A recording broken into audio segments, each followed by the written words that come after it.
Perkenalkan, nama saya Siti Sofia Adawiyah, Prodi Pendidikan Agama Islam 6A kuantitatif dengan nomor NIM 0101 2201 041. Di sini saya akan memaparkan mengenai pengertian metodologi penelitian yang diampu oleh Bapak Dr.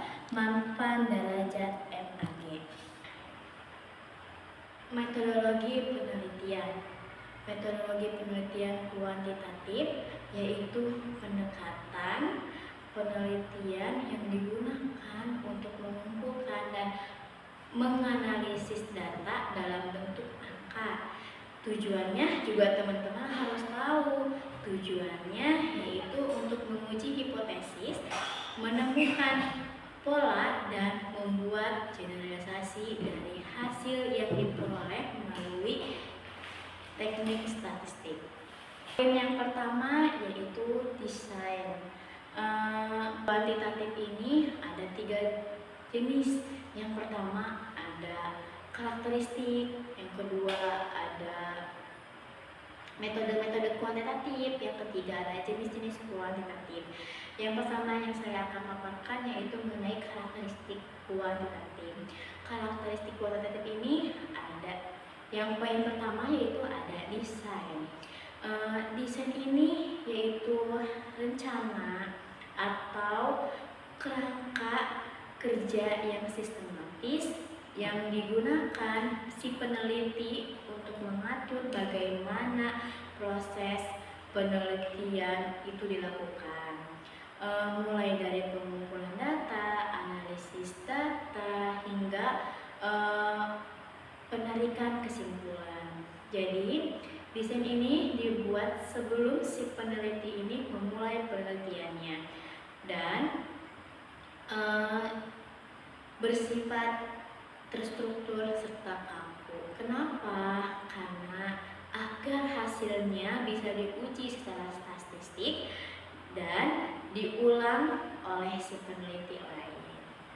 Poin kedua yaitu ada tujuan. Tujuan ini karakteristiknya yaitu mengukur, menguji hipotesis, menemukan hubungan antar variabel dan mengeneralisasikannya.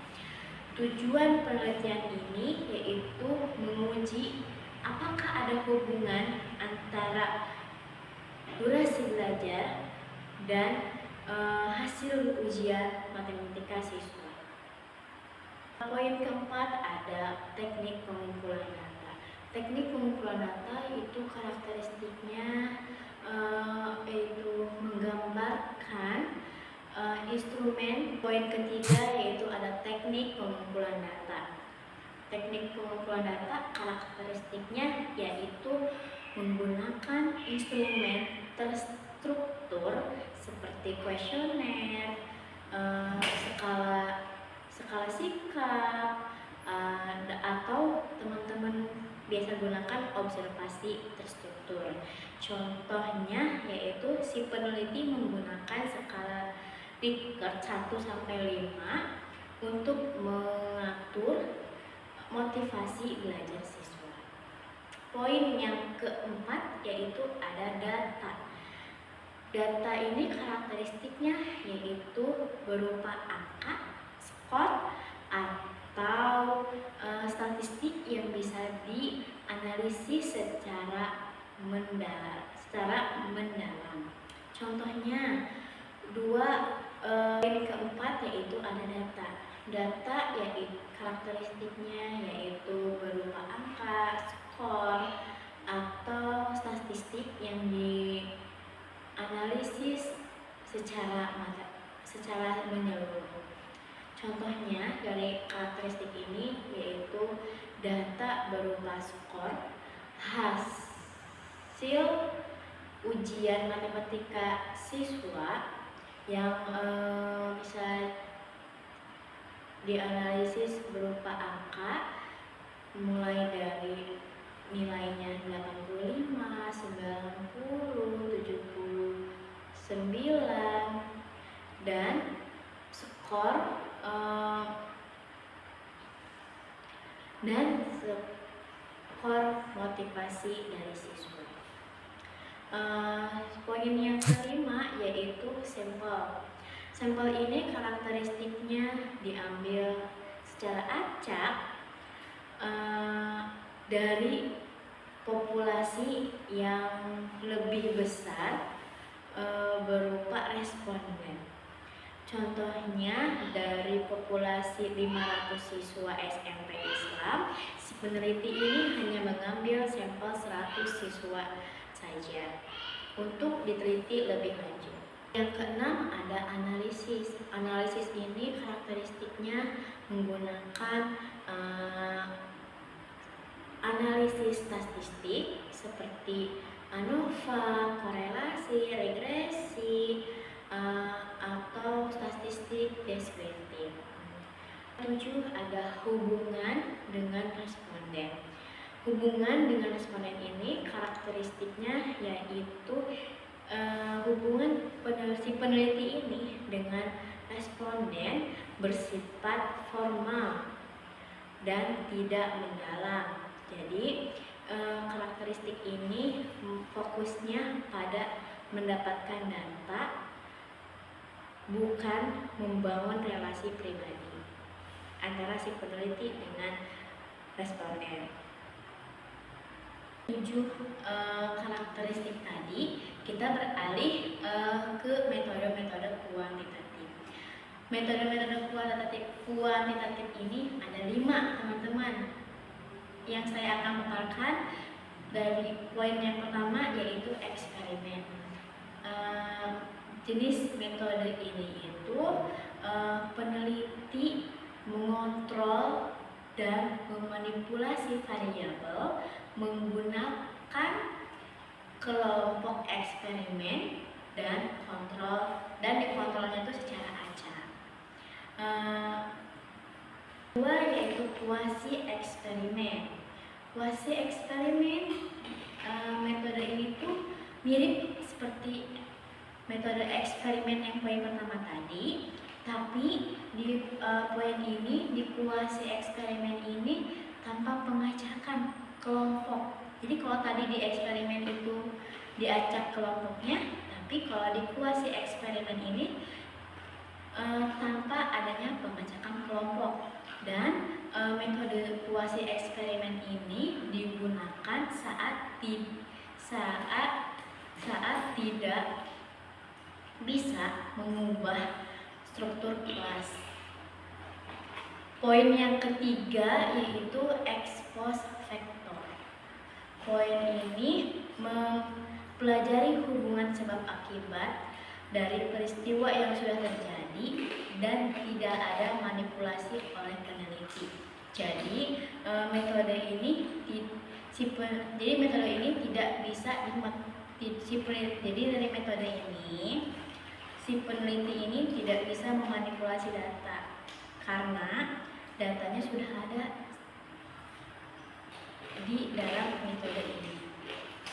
4 yaitu survei. Survei ini mengumpulkan data dari banyaknya responden menggunakan angket atau kuesioner yang sudah disebar oleh peneliti sebelumnya, dan metode ini fokusnya pada pendapat atau persepsi para responden.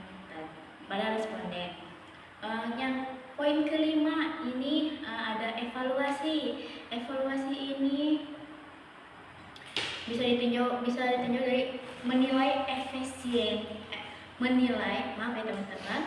menilai efektivitas program, kebijakan atau kegiatan tertentu.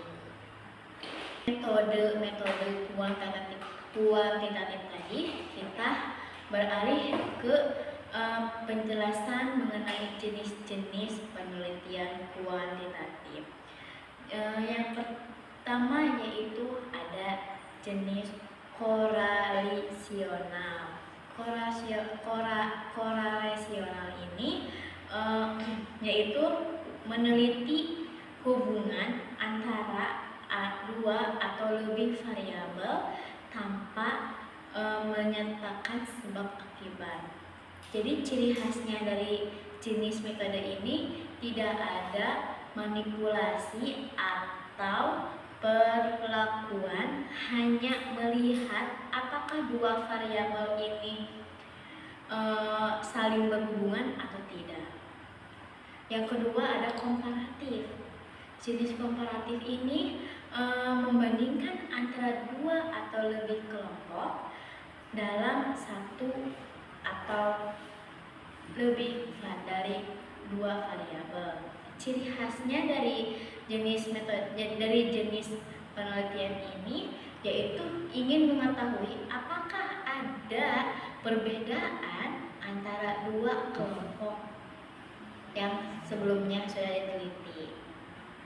Yang keempat ada kausalitas. Jenis penelitian ini meneliti pengaruh atau dampak dari suatu variabel terhadap variabel lain, atau teman-teman bisa sebut dengan sebab akibat.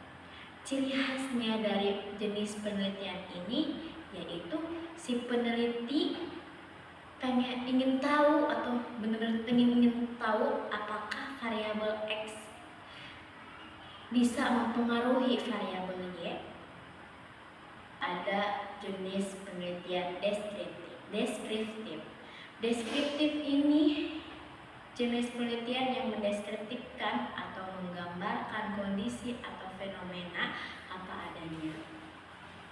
Ciri khas dari penelitian ini yaitu hanya menjelaskan apa adanya, tidak mencari hubungan atau perbandingan dari peneliti-peneliti yang lain. Oke, mungkin hanya itu saja yang bisa saya paparkan. Mohon maaf kurang lebihnya mohon dimaafkan.